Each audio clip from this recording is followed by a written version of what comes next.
Hi welcome back to my channel. അപ്പോൾ ഇന്നത്തെ video എന്ന് പറയുന്നത് 2 പഴം വെച്ചിട്ട് നല്ല സോഫ്റ്റ് ആയിട്ടുള്ള പഴംപൊരി ഉണ്ടാക്കിയൊരു വീഡിയോ ആണ്. അപ്പോൾ വീഡിയോ ആദ്യമായിട്ട് കാണുന്ന കൂട്ടുകാരുണ്ടെന്നുണ്ടെങ്കിൽ പ്ലീസ് ചാനൽ സബ്സ്ക്രൈബ് ചെയ്ത് സപ്പോർട്ട് ചെയ്യണേ. അതിനായിട്ട് 2 നേന്ത്രപ്പഴം എടുത്തിട്ടുണ്ട്. പിന്നെ ഗോതമ്പ് പൊടിൻ്റെ മാവാണ് എടുത്തിട്ടുള്ളത്.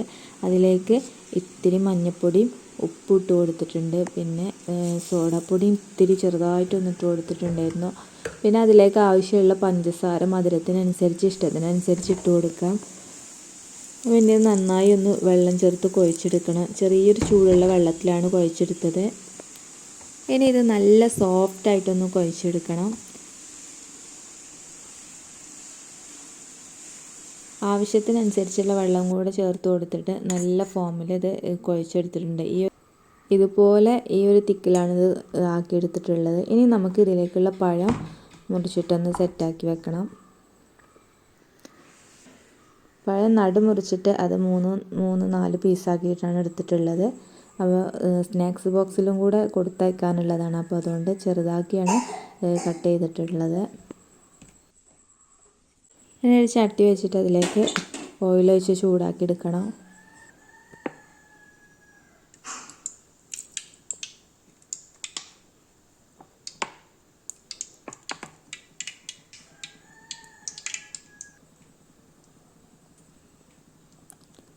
ഇനി ഓയിൽ ചൂടായി വരുന്ന സമയത്ത് നമുക്കിതിന്ന് ഓരോന്നോരോന്നായിട്ട് മുക്കിയിട്ട് ഇട്ട് കൊടുക്കണം.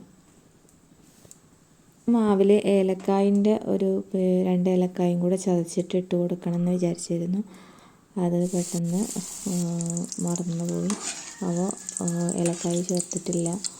ഇനി ഓരോന്ന് ഞാൻ ആദ്യമൊന്ന് എണ്ണ ചൂടായി നോക്കാൻ വേണ്ടിയിട്ട് ഒന്നിട്ടിട്ടൊന്ന് പൊരിച്ചെടുത്ത ചെയ്തത്. കുറച്ച് ഓയിൽ ഒഴിച്ചിട്ട് തന്നെയാണ് ഓരോന്നോരോന്ന് ഉണ്ടാക്കിയെടുക്കണത്. ഒരുപാടൊന്നും ഒഴിച്ചു കൊടുത്തിട്ടില്ല. ഇനി 3 എണ്ണം വെച്ചിട്ടാണ്, പിന്നൊക്കെ 3 എണ്ണം വെച്ചിട്ടാണ് എണ്ണയിൽ കോരിയെടുത്തത്. അപ്പോൾ നമ്മൾ സോഫ്റ്റ് ആയിട്ടുള്ള പഴംപൊരി റെഡി ആയിട്ടുണ്ട്. നല്ല ഈസി ആയിട്ട് ആർക്കും തയ്യാറാക്കിയെടുക്കാൻ പറ്റുന്നൊരു പഴംപൊരിൻ്റെ റെസിപ്പിയാണിത്. മൈദ ഒന്നും ഇല്ലാത്ത സമയത്ത് നമുക്ക് ഗോതമ്പ് പൊടി വെച്ചിട്ട് ഇതുപോലെ നല്ല സോഫ്റ്റായിട്ട് ഉണ്ടാക്കിയെടുക്കാൻ പറ്റും. ഇത് നടുമുറിക്കാതെ ഒന്നങ്ങനെ നീളത്തിൽ ഉണ്ടാക്കിയെടുക്കേണ്ടവർക്ക് അങ്ങനെ ഉണ്ടാക്കിയെടുക്കാം. ഞാനിവിടെ ചെറിയ സ്നാക്സ് ബോക്സാണ്, അപ്പോൾ അതിലേക്ക് വെക്കാൻ പറ്റുന്ന പാകത്തിന് നടുമുറിച്ചിട്ട് ചെറുതാക്കി കഷ്ണിച്ചിട്ടാണ് ഉണ്ടാക്കിയിട്ടുള്ളത്. അപ്പോൾ നമ്മൾ പിന്നെ എണ്ണ ഒന്ന് വലിഞ്ഞ് കിട്ടാനൊരു പത്രത്തിൻ്റെ പീസിലേക്കാണ് ഇട്ട് കൊടുത്തത്. അപ്പോൾ നമ്മൾ പഴംപൊരി നല്ല സോഫ്റ്റാണ് കേട്ടോ, നല്ല സോഫ്റ്റായിട്ട് കിട്ടിയിട്ടുണ്ട്. അപ്പോൾ പെട്ടെന്ന് തന്നെ മാവൊന്നും കുഴച്ച് വെക്കാതെ തന്നെ ഒരു ജസ്റ്റ് 5 മിനിറ്റ് കൊണ്ട് തന്നെ ഉണ്ടാക്കിയെടുത്തതാണ്. അപ്പോൾ വീഡിയോ ഇഷ്ടമായാൽ ലൈക്ക് ചെയ്യാനും കമൻറ്റ് ചെയ്യാനും മറക്കല്ലേ. വീഡിയോയെ കുറിച്ചിട്ടുള്ള അഭിപ്രായങ്ങൾ ഒക്കെ കമൻ്റായിട്ട് അറിയിക്കണം. അപ്പോൾ ഇതുപോലുള്ള നല്ല നല്ല വീഡിയോസുകൾക്കായിട്ട് നിങ്ങൾ ചാനൽ സബ്സ്ക്രൈബ് ചെയ്ത് സപ്പോർട്ട് ചെയ്യാം. അപ്പോൾ ഇതുപോലുള്ള നല്ല വീഡിയോസുകളായിട്ട് വീണ്ടും കാണാം.